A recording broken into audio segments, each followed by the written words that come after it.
I had to slam my brakes. The directions to my goal was riddled with mistakes. Will I take the proper route and get there at any cost? Am I willing to succeed even when I am lost? Caught up in a twisted path, it's so hard to discern where I need to take the lead by making the right turn. Once I'm on the proper course, will my car stay in tune? Will I stop to sleep all day and celebrate too soon? When you're on the road of life, keep moving, stay aware. If your pride pulls you aside, you'll never get there. There's another one that goes, you used to give up every time. You always used to quit. When you made a bad mistake, you felt you weren't fit. Too unfit to conquer all the pain that caused you strife. All those demons haunted you and made you hate your life. But now there's a chance in you, an awesome transformation. I'm a bit surprised by your sincere new dedication. Keep it up, do not lose faith. Maintain that fervent fire. You deserve all the success you've managed to acquire. Keep it up, you're doing great. You know I'm on your team. You're the cause of my applause, your health and high esteem. Amen. It's just something that I was reading and it kind of encouraged me sometimes because, you know, he knows about the Lord and a lot of poems that he does. He knows where people are at. Amen, amen. Well, I want to read in 2 Kings, chapter 7.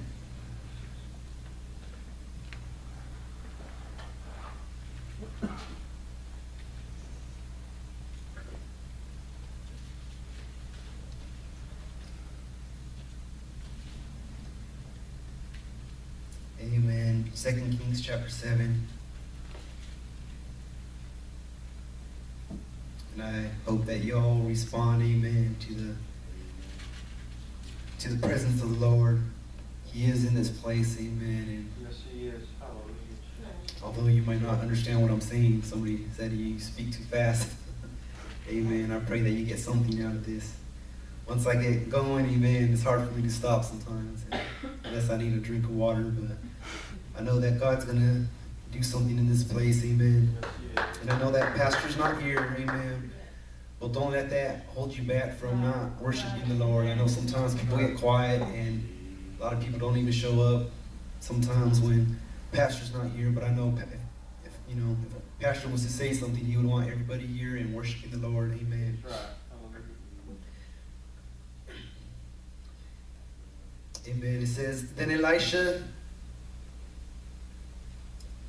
said, Hear ye the word of the Lord. Thus saith the Lord, tomorrow about this time shall a measure of fine flour be sold for a shekel, and 2 measures of barley for a shekel in the gate of Samaria. Then a Lord on whose hand the king leaned answered the man of God and said, Behold, if the Lord would make windows in heaven, might this thing be? And he said, Behold, thou shalt see it with thine eyes, but thou shalt not eat thereof.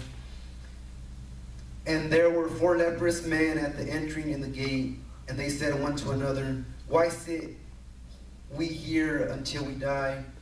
If we say we will enter into the city, then the famine is in the city, and we shall die there. And if we sit still there, we shall die also. If you understand, amen, if you read before this chapter, there was a great famine in the land, and we read about Naaman and him having leprosy, and there's always a war, amen, with the children of Israel, and now it's a war with the Syrians. And we had just read, or if you read a chapter before, God had just healed one of the main people, amen, for the Syrian army. But now they're about to go to war again. It says, Syrians, if they shall save us alive, we shall live. And if they kill us, we shall but die. And they arose up in twilight to go into the camp of the Syrians. And when they were come out to the uttermost part of the camp of Syria, behold, there was no man there. For the Lord had made the host of the Syrians to hear a nose of the chariots, and a nose of horses, even the noise of a great host. And they said one to another, Lo, the king of Israel hath hired against us the king of the Hittites and the king of the Egyptians to come upon us. Wherefore they arose and fled in the twilight, and left their tents and their horses and their asses, and even the camp as it was, and fled for their life. And when the lepers came to the utmost part of the camp, they went in one tent, and did eat and drink, and carried them silver and gold and raiment, and went and hid it, and came again and entered into another tent, and carried thence also, and went and hid it.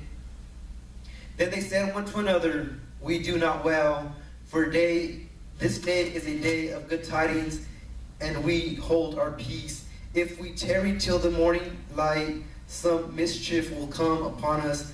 Now therefore come, that we may go and tell the king household. I don't know if you've ever been in a situation, amen, that you may all be seated.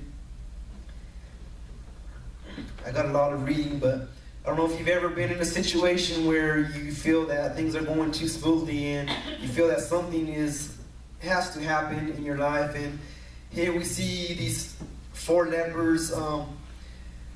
They were pretty much starving that day, and they just got desperate and said, you know what, we just go somewhere else and to the enemy's camp and see if we can find something there. Because if we just stay here and sit, we will die. And if we go into the city, we know that there's not the food that we need.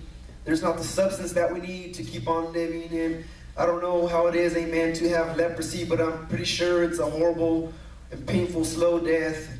And if you read before that also, the famine was so great in the land that one person yelled to the king that she had just ate her son. And it might sound kind of strange, but that's called desperation. You get to a point, amen, that you just feel hunger so much that you will do anything to please that, right, what you feel sometimes. And right. I couldn't see the desperation in that city and the things that people began to do, and it's just a horrible thing that began to fall upon the children of Israel. And these four lepers said, we will not sit here, or else we will die. Wherefore they arose and fled in the twilight, and left their tents. And when these lepers came to the utmost part of the camp, they went into one tent. Okay, it says verse 10, it says, so they came and called unto the porter of the city, and they told them, saying, we came to the camp of the Syrians, and behold, there was no man there, neither voice of man, but horses tied and asses tied, and the tents as they were. And he called the porters, and they told it to the king's house within. And the king arose in the night, and said unto his servant, I will not show you what the Syrians have done to us. They know that we be hungry, therefore are they gone out of the camp to hide themselves in the field, saying, when they come out of the city, we shall catch them alive and get into the city. And one of his servants answered and said, let some take, I pray thee, 5 of the horses that remain, which are left in the city. Behold, they are as all the multitude of Israel that are left in it. Behold, I say, they are even as the multitude of the Israelites that are consumed. And let us send thee. They took therefore 2 chariots, horses, and the king sent after the host of the Syrians, saying, go and see. And they went after them unto Jordan. And lo, all the way was full of garments and vessels, which the Syrians had cast away in their haste. And the messengers returned and told the king, and the people went out and spoiled the tents of Syrians. So a measure of fine flour was sold for a shekel, and 2 measures of barley for a shekel, according to the word of the Lord. And the king appointed the Lord, on whose hand he leaned, to have the charge of the gate. And the people trod upon him in the gate, and he died, as the man of God had said, who spake when the king came down to him. It was that same very man that began to doubt what Elisha had said. And Elisha said, you will not see what the Lord has in store for this people. By this time tomorrow you will see, amen, people selling the flour on the streets. But I think it's very interesting, amen, that the Syrians were afraid when these 4 lepers were coming. You see, God sometimes wants people, amen, to get so desperate that they desire something out of the norm, that they desire something, amen, out of just the ordinary. And You see, God, if you understand, sometimes, God,